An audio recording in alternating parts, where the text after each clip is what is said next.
Yes, well, at least we've kept a couple of hundred clerks in work for the...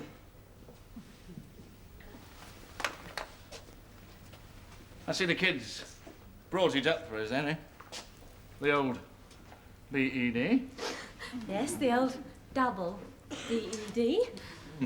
I can't help thinking that they ought to have brought the table up first, you know. That's a much less provocative bit of furniture all round. Yes. I mean, if we're not getting married till Christmas and this is going to be staring us in the face every time we come round. Yes, yes. Of course, we could always decorate the flat first and then lock the whole thing up, couldn't we? It's lovely and soft. Is it? Oh, now look, let's not be childish about this. I mean, we can't avoid sitting on it, can we? No. In fact, I'm going to sit on it now. Are you? Yes, well, so am I, as a matter of fact. Of course, there is a disadvantage to sitting on beds. The tendency to overbalance? Well, fall backwards, in fact, yes, yes. Well, in fact, I can feel myself sort of falling back. That's funny. So can I. Yes, yeah. Darling.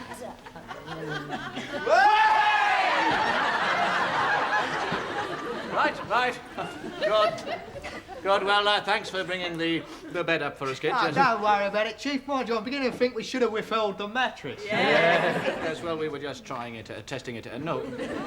Good. Right. Now, was there anything you wanted in particular? No, I just popped round to see how you got on down our solicitors. Oh, fine. Yes, we signed the final contract today. Oh, what a relief after all the trouble we've had with our mortgage people. You know, I thought we'd never get in. Yeah. Still, now that we've got it, all that scrimping and scraping seems worthwhile. Well, it does, doesn't it? It's going to be a bit crowded, though. I mean, 8 of us in a one-bedroom flat. Yeah. Oh, no, miss, we're not really going to live here. We're homebuying for lessons, see? Sir made us do it for a project. I know, Dennis. I was only joking. Oh! Yeah, all of us living here, eh? Right, Dennis. But now, look, tomorrow at school, we'll go through the final contract and wrap up the whole project, right? Right. And I'm glad you've been teaching us this, Typically thoughtful. Right, it's much better than them old Plantagenets any day of the week, isn't it? Right, It'll stand Eric in such good stead for our future. Well, I'm still in the dark about one point. Oh, God. Yes, what's that, Frankie? We actually going to live. Eh? Yeah. Oh, you mean you bought it? I thought we was just doing lessons. Hang on, love. Only a few more weeks. Come on, bird brain. See you tomorrow. All right, Yeah, thanks, bye-bye. See you later. Bye-bye. That's a couple of presents for you. I'm going to miss them when they leave, you know. No, you won't. They'll be round here every night. Hey, let's have a look. All right. Look at that.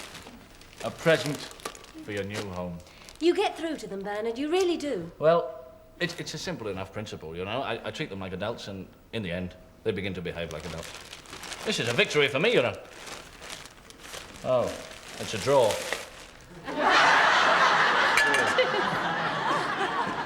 Oh, what a bloody mess this cupboard is. I reckon when the dustman went to strike, Potter shot all his rubbish in here. Hello? What sort of a visual aid is that? Oh, the mind boggles, Bryce. Whose is it?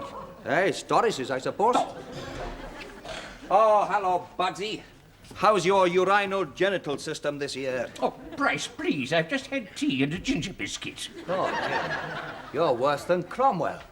Go on, Price, he says. Give him your end-of-term talk on the facts of life. Only he thinks you can do it without mentioning any bloody facts. Oh, well, there are certain ways of alluding to things, you know, Bryce. I mean, certain delicacies of expression. Look, I'm supposed to be teaching 5C, man, 5C, where their horrible little urges can lead them, and what to do when they've been led there. Yes, I think some of them might know. Oh, aye.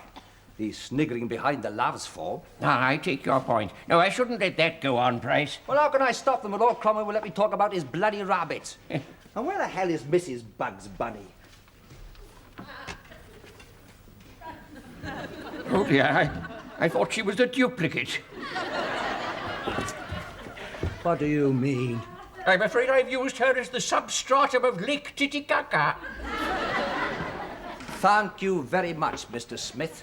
I shall have to destroy the model, of course. Oh, don't bother. At least it'd be one less diagram for them to write obscenities on. Mr. Price, the record that 5C are making in my biology lab has just made Cook drop her herbs in the semolina. Oh, good. Couscous for dinner. Now, get out of my way. I'm about to deliver a narration on the reproductive system of Ornitholagus. Oh, what's that? The habits of rabbits. Sometimes I think that man is an obscenitist, you know. Now, there you are. That's my second best scraper, so I want it back clean. Whom or what am I supposed to be scraping? Well, that horrible wallpaper in Mr. Edge's flat. You know, tomorrow night we're all going round there. So we are. 5C tonight and all of us tomorrow. Now then, this is the point where you, knowing full well what we're really talking about, ask pertinent questions about any doubts you may have concerning your own part of the animal kingdom. Yes, Eversley? Why don't women have litters then? Well, because ladies are too big to go down rabbit holes.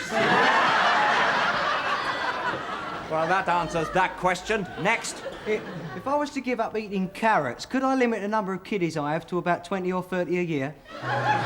There are other ways, Craven. I don't understand, El. Oh, I think I can grasp what Mr. Price is getting at here, Peter. You go along to the chemist and ask him for something to put you off eating carrots. There's a clever boy, Duffy. Here's one, sir. You know you said the mother rabbit pulls fur from her chest to make the nest? Yes? Would it be all right if I used my fur coat instead? You can't do that, Ma. That's an actual bunny. That's cannibalism. I think I'd rather live in a nutch than a burrow. You just have to, don't you, monsters, lice? You just have to, don't you? You know full well we're not talking about rabbits. What's that picture doing on a board? Why are we talking about men and women? I ain't gonna marry a bleeding rabbit. Did you hear that, Ma? Ah, you lot aren't human anyway. Now keep out of my way for the rest of the day, all of you. And Duffy, Abbott, stay behind and then pick up all the chalk I've been throwing. Yeah. Put the fear of death into him, didn't I, Al? Yeah, like a cobra waiting to strike you was. Yeah. Duffy, now what's going on? Why is Mr. Price punching the wall? Well, if he keeps treating us like 10-year-olds, we might as well behave like it. How can you have a sensible discussion on sex when all he'll talk about is bunny rabbits? It's a waste of time.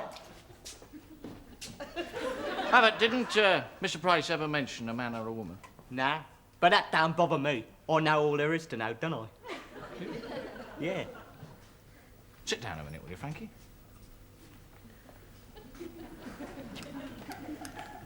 Now, Frankie, tell me what you do now.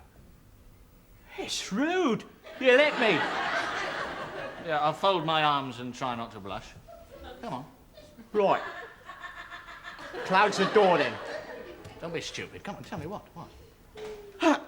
Well, you start off with a bloke and a tart. All right, a man and a woman, yeah. That's what I said. All right, you've got the ingredients. Now, what happens next? Well, the bloke gets a tart up the common. Know what I mean? A sort of pastoral idyll, yeah. Go on. Well, then it happens, doesn't it? How? With their belly buttons. Excuse me, Abbott. I've got to go and start a revolution. Now, sir, I suggest that the paper stripping party parades in the parade ground tomorrow night, sir, at 1700 hours. We then call the roll and march over to Mr. Edge's flat. Mr. Potter, it's just a few friends going round to help with some decorating, not the Battle of El Alamein. You'll excuse me, Miss Yall, but I'm afraid that you're being very feminine. Yes, do stop it, Doris. Thank you, sir. Now, the first wave, sir, 6 people, half adults, half children, all armed with soggy sponges. Oh, do you see me as a soggy sponge, Norman? Ah, sir, I see you as the leading sponge, sir. Now, the first wave retires, 1, pause 2, and in goes the heavy stuff, led by Miss Yule. With flamethrowers, presumably. Now, that is for paintwork, Miss Yule. Now, 2 ranks, sir. The first rank scrapers, the second rank bare hands. Now, in goes the first rank, scrape, 2, 3, scrape, pause, retire. Second rank, tear, 2, 3, tear, pause, retire. And where am I and my fellow sponges at this moment, Norman? Ah, well, you're not a sponge now, sir. No, sir, you are transformed into a loose precipitate packaging operative, sir. Am I? How fascinating. And what is that? Put in the muck in sack, sir. Oh. Now, timing is essential, because the scraper in the back of the neck can be very painful, believe me. I still fail to see why you should want to refight the whole of the Second World War just to get invited to Mr. Hedges' wedding. Why does everybody think that I have subterranean motives? I'm a nice, simple lad, aren't I? Ah, Mr. Edges, I just want to say this. If you're thinking of me as best man, don't be embarrassed to ask, will you? Right. Could I have a word with you, please, sir? Hackles, Hedges, hackles. All right, I'll put this succinctly, sir. Don't you think it's about time we had sex in the open? His S urges are running away with him again, Doris. I should rephrase that, Mr. Hedges. That sounded as though you were suggesting some sort of orgy in the playground. All right, sir. Are you aware that there's a boy in my class who thinks that women become pregnant? Language, lady present. I'm sure Miss Yule is familiar with pregnancy, sir. I know the word, yes. Who thinks that women become pregnant via their navels. Stop it. I shall hum so that I can't hear you. Oh, when I come to think of it, it's a fascinating theory for a little boy to come up with. The navel as the seat of S activity. It's not fascinating, sir. It's ludicrous. And he's not a little boy, he's a young man.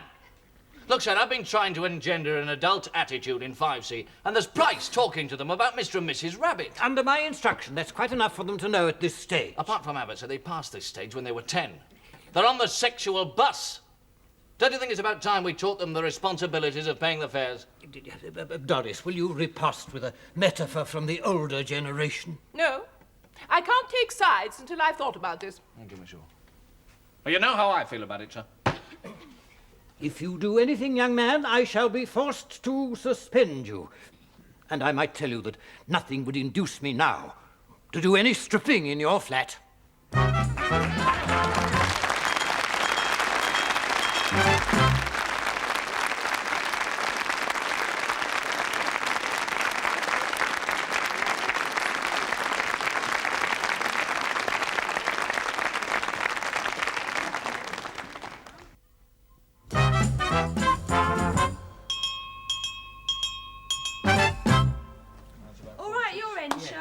Well, that's it then.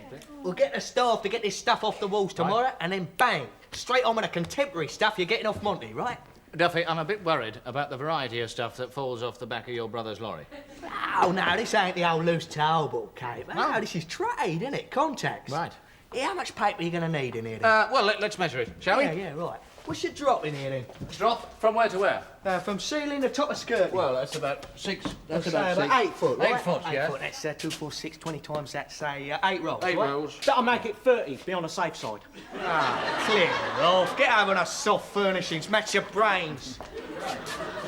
OK, women, what's the problem?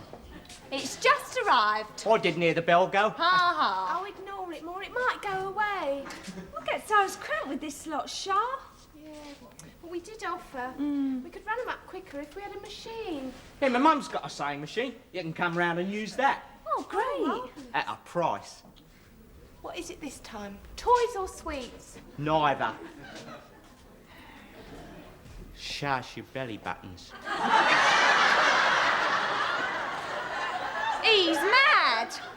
Come on, Shah, let's see what this looks like. Evening. Hello, darling. Hello, darling. Oh, go on, kiss her, sir, kiss her. Oh, go on, go kiss her. I'll kiss her, don't you worry. Go on, let's leave him alone, then. Right, let's go in the other room.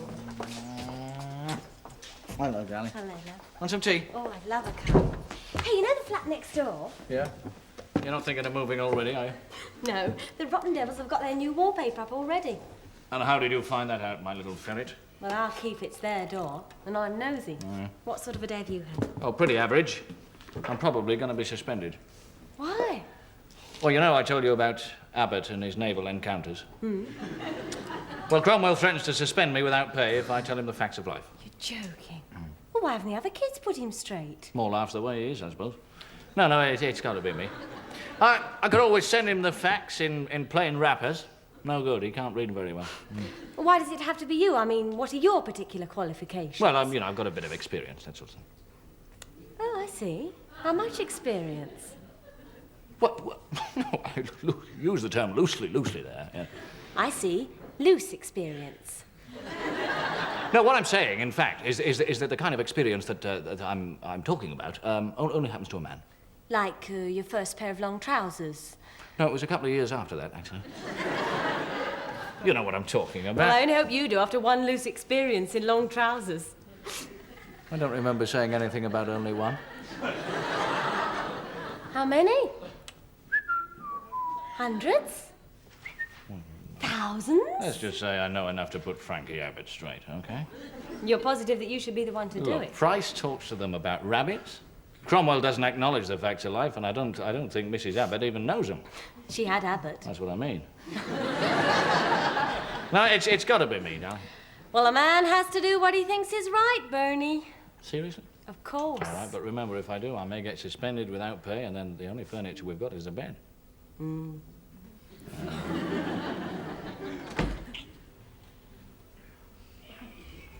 If that's the same kiss, he's broken me school record.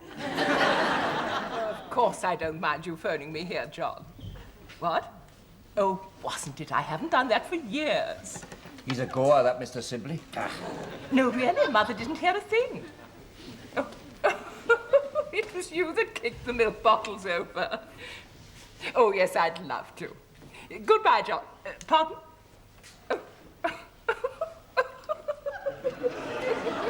Gallivanter. ARP, are you expecting the Luftwaffe over London, Smithy? No, but I won't end up paint bespattered when we give Hedges a hand this evening. That young man will have to retract a few things before I even lend a finger. Morning, Headmaster. Not a chance. Look at that face. Now, sir, I've got something to say about this sex business, and I don't say it lightly because I was wrestling with it all last night. Oh, dear. I'm going to have to tell Abbott the truth. I am drawing myself up to my full height, and I'm forbidding it. Well, I'm sorry, but I'm going to tell him anyway, sir.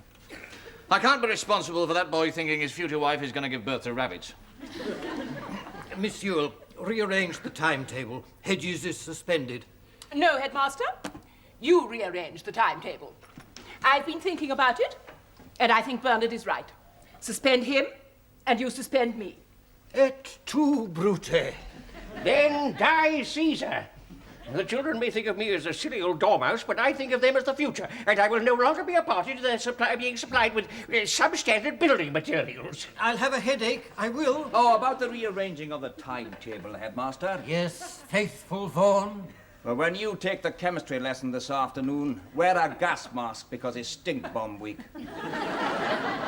Uneasy lies the head that wears a crown. Look, sir, we're not asking you to abdicate. Just change your mind. Oh, very well, do as you like. I wash my hands of the whole thing. Only you'll see that I was right when the school becomes a hotbed of S-urges and S-orgies. Look, sir, when I tell Abbott it'll take him 5 years to learn the theory, let alone the practice. All right, go on, get in there, Frankie. Now, listen, Frankie, son, all I'm saying is that this, look at it, look, that this is not very funny. It's just a joke, weren't it? I can appreciate you want to handle firearms, son, and I approve, you know. Oh, yes, because if Jerry starts up again, we may need lads like you. Yeah, it'd be great to be in a war, wouldn't it? Of course it would. Of course it would, son. But if you had bust my glasses, this would have cost you an oculist's bill, son. See? So, remember that. Here we are. Oh, hello, Bert. Hello, Nolan. Everything all right? Yes, just having a little joke with little Frankie here, you know. All right.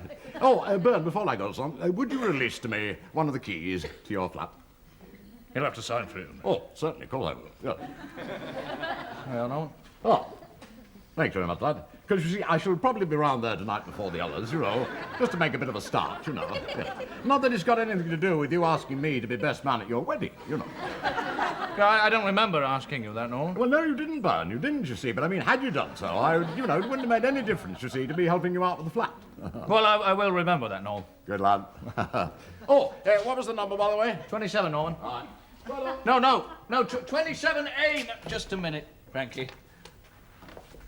Pull a chair up, will you, Frankie?